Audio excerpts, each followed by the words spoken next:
The bones of the animal that is now Brontosaurus were discovered in a quarry in Utah in the 1990s. The bones were recovered and taken back to the Oklahoma Museum of Natural History. And they sat there for the next 5 or 10 years before I first saw them. But a colleague of mine, Matt Wadle, had an interest in them for a while, never got around to working on them. So when I happened to be over there in 2007, I was with Matt, and we took the opportunity then to look at the bones really closely and start figuring out exactly what this thing was. This picture shows us which of the bones we have of the animal, and also gives you an idea of how big it would have been in life. Here we have the hip bone, here the shoulder blade. Those are the two most significant bits we have. And then these various fragments of ribs and the occasional vertebra.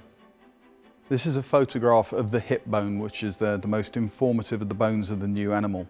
Down here at the bottom, this is the socket where the femur attaches. So this is where the leg joins the body.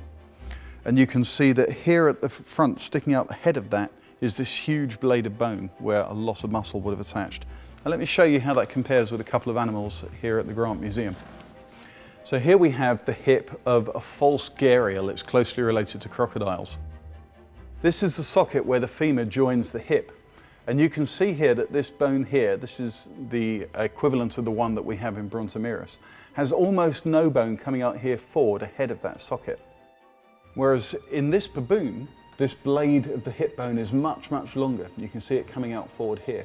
And this gives you a lot of attachment area for muscles here that would have run all the way down and attached to the femur, and that gives it powerful legs. And that's how Brontosaurus would have been as well, would have had very powerful legs, muscular thighs, and that's why we gave it the name. Brontosaurus means thunder thighs. One of the things that could have been used for is delivering a powerful kick.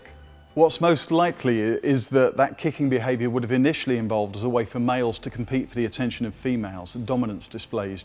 There's every reason to think that that kick would have been used as well for defence against predators. We actually found the remains of at least 2 individuals of Brontosaurus of very different sizes. So we like to think that there could have been a mother and a child. And here we have the mother defending the child from a Utahraptor, which is like the raptors in Jurassic Park, but bigger and scarier. Roughly speaking, you can think of the adult as being like a very big elephant, and the juvenile as being more like the size of a smallish cow.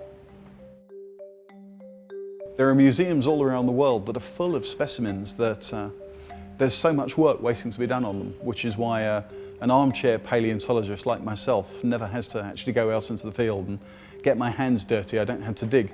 All I need to do is scavenge around museum shelves, and there's ever such a lot of work to be done there.